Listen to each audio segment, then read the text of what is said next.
안녕하세요，大家好，我是尼路。继上一篇2022回顾影片以后，发现 Sony 的游戏好像少讲了好几款。今天要介绍的虽然不是全都在2022年发售的，不过个个也都是狠人啊。还在犹豫要不要入坑的，也可以参考一下今天的影片。第一款是战神，在 Steam 的售价是1190，评价是54000篇的97%，压倒性好评。它是一个将近20年的系列游戏，每一代的剧本呢都非常优秀。那这个版本它是以动作冒险解谜为主，原本还在担心会不会被 PS4 独占一辈子，好在2022年它登上了 PC 平台。这代就算你完全没有碰过前作也没有关系，虽然说剧情上有些微的延续，但是不用担心看不懂，毕竟是在讲大战之后的父子生活。游戏模式很特别的采用了电影式的一镜到底，它在画面上原本就有非常好的 3A 水准，那在电脑上的优化就更加优秀，而且还可以装 mod。游戏还有一个强项就是表情的部分，角色之间的交流、心境上都非常到位，战斗上的爽感也很令人印象深刻。操作虽然简单，但是不会到无聊，因为玩法还蛮多样的。解谜就跟我们前一支影片讲的一样，你卡关，儿子看不下去就会讲自己的想法，而且他的语音不会重复念个不停，让整个游戏的表现都非常的自然。那随着剧情的推进呢，主角跟儿子一同成长，很令人感动。明明奎爷是一颗爸爸的角色，看到他从以前的杀神又变得更加成熟以后，反而给玩家一种在当爷爷的感觉。总体评价是一款一定要接触的游戏，对于没碰过的新手也非常友善。续作目前只有 PS 平台可以游玩，等不下去的话可以直接入坑，真的。PS4 的一代也比较便宜，缺点就是不能装 mod 啦。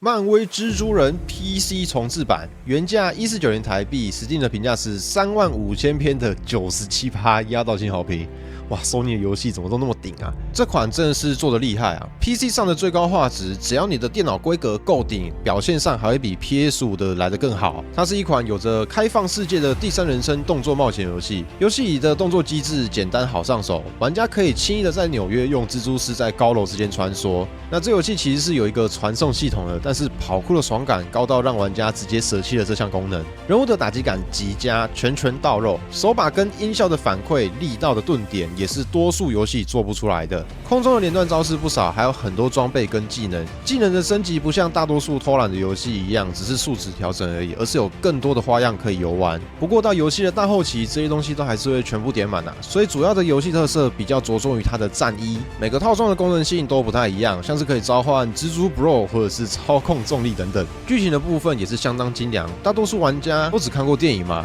游戏则是有涵盖到一些漫画原创的经典桥段。小缺点就是到后期的战斗方式较为重复，毕竟它还是有几个固定的套路给玩家方便游玩。再来就是漫威蜘蛛人的续作迈尔斯摩拉斯，原价1190台币，在 Steam 的评价是5000篇的94%，极度好评。这代主角就换人了，彼得训练的迈尔斯作为他的继任者。战斗方面，它可以使用生物电为基础的一些新能力，简单来说就是多了闪电拳啊，或者是一些爆炸性的闪电冲刺。那这个系统呢是有点强的恐怖啊，你只要熟悉操作以后，只要会几招就可以把 BOSS 打到无法还手，难度相较于上一代简单很多。地图的部分是冬季气候的纽约，上一代的丝滑跑酷就完美的继承到了这一代，差异性就没有什么不同。故事的长度主线全跑完大约是4到5小时，总体而言有点像是大型的 DLC 啦，所以跟前作相比，好评就没有那么多。购入的顺序可以看看谁先打折，再来做决定。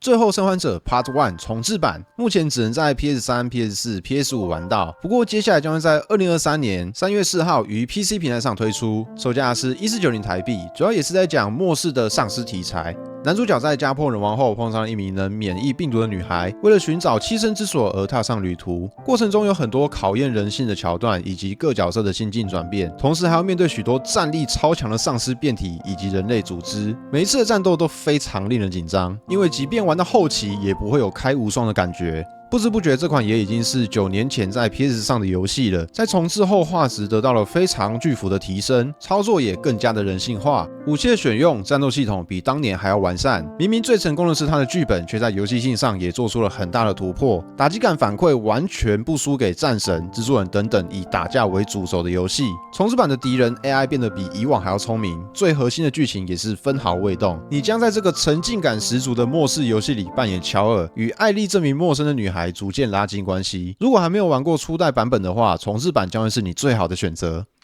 再来是秘境探险盗贼传奇合集，前几天刚把电影补完啊，合家观赏的冒险好电影，看不够的话，可以考虑一下系列游戏，原价是1190台币 ，Steam 的评价是4300篇的90%极度好评。合集里面有收录4代的《盗贼末路》跟独立衍生作《失落的遗产》，你不需要玩过前作就能搞懂这代在干嘛。在游戏的开头就已经把角色之间的关系跟动机一一交代清楚。毕竟《探险4》它是一款第三人称越肩视角的动作射击游戏，剧本主要是在描述一群寻宝猎人在互相竞争，最后看谁能够最先找到宝藏的故事。游戏中的解谜难度适中，主角会在找到线索后不断的去做笔记，而这个笔记呢，就是玩家持续推动剧情的重点要素。如果你不小心卡关卡太久呢，那他也会喃喃自语的给出提示，就跟战神的小儿子一样，有点打破第4面墙的感觉。设计方面没有什么特别的机制，反正就是拿起武器开扁就对了。这是 PS5 跟 PC 的重置，把游戏的画面再提升了一个档次。游戏的优化也让普通 PC 玩家可以不用因为装置的瓶颈而错失了这个大好的美景。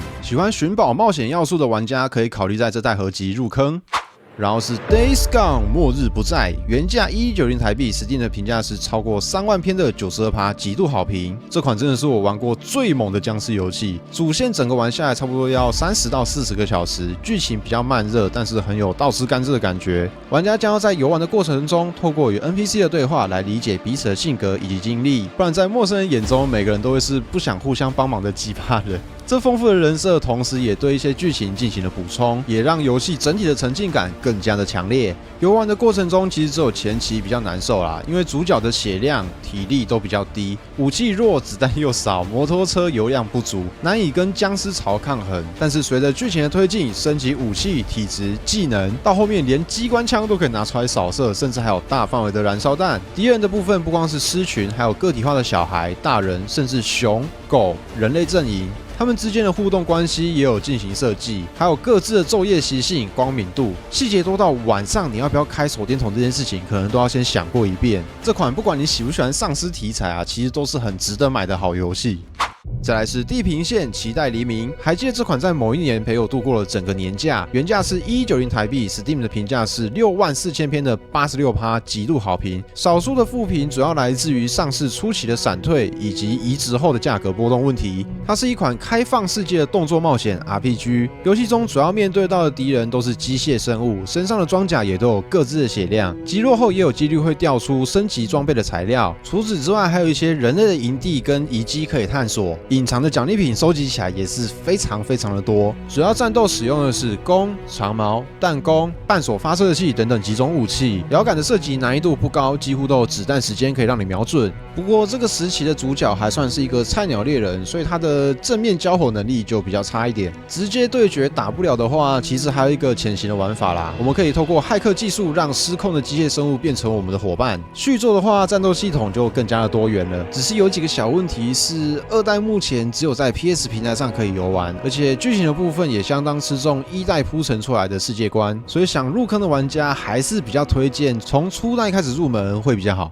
绝地战兵原价570块台币 ，Steam 有着超过17000篇的94%极度好评。它是一款最多支援4个人连线合作的射击游戏，难度非常具有挑战性啊，需要大量跟朋友的良好沟通，否则最强的怪物绝对会是你的队友，因为拥有友商要素，一不留神就会被很多空投地图物件给砸死。剧情是小队解放游戏中被外星生物所控制的星球，在游戏里玩家会需要强化自己的战兵，并且好好的运用各式各样的装备跟武器。特色在于有很多的扩充功能，像是穿甲、晕眩、反作用力，额外技能也不少，例如强化手臂、增加投掷距离、高速打补变成闪电侠等等等等。野排的话会比较容易遇到外国人，谈话会变得非常搞笑。有机会的话也是可以体验看看啦。总体评价是不错的团队游戏，即便有着将近10年的历史，连线品质还是非常的稳定。DLC 不少，喜欢俯视角射击游戏的话，很值得考虑一下。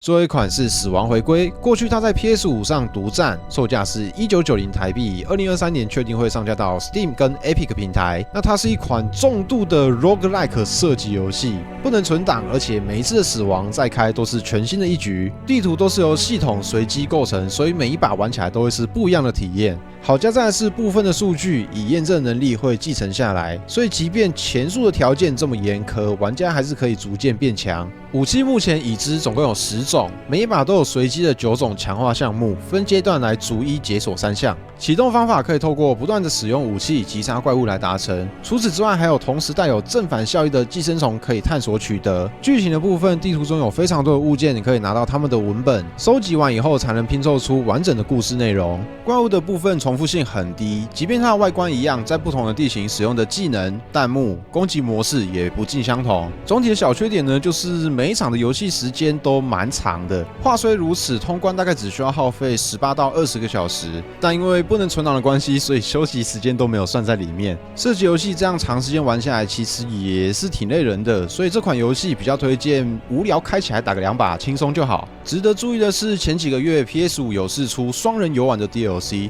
那 PC 版的产品呢，也已经标注支援多人连线。喜欢 Roguelike 3A 画面的玩家，可以先加入愿望清单。好了，以上就是 PlayStation 系列的全部游戏介绍。其实这样整体看下来啊，他们不管是影业还是游戏，都有越来越好的趋势。尤其那特别突出的剧情呈现跟整体世界架构，看看战神，看看地平线，明显都有一代比一代更好的表现。而且他们也真的是逐渐放下了对家机独占的坚持。所以不管什么类型的新游戏，发展越来越广也是迟早的事情。不过最重要的还是在 PC 上可以玩到各式各样的 mod 啊，游戏性不够啊，玩家自己加；人物模不喜欢啊，玩家自己改。即便你现在可能下不去手，可能没有诱因让你买这些游戏，你都还是可以先把这些经典款加入你的愿望清单。哪天什么神仙级的玩家又搞出奇怪的玩法，才不会错过他们的消息啊！如果你真的懒得自己找的话，影片描述栏也有放上 PC 版的 PlayStation 系列游戏资讯网址。除了现有的游戏以外，里面还包含了未来即将登上 PC 的 PlayStation 作品讯息。上述的产品也全部都有中文，所以不用担心。如果你有什么期待的新作，或者对他们的游戏有什么看法的话，都欢迎在底下留言。我是尼禄，感谢各位的收看，我们下次再见，拜拜。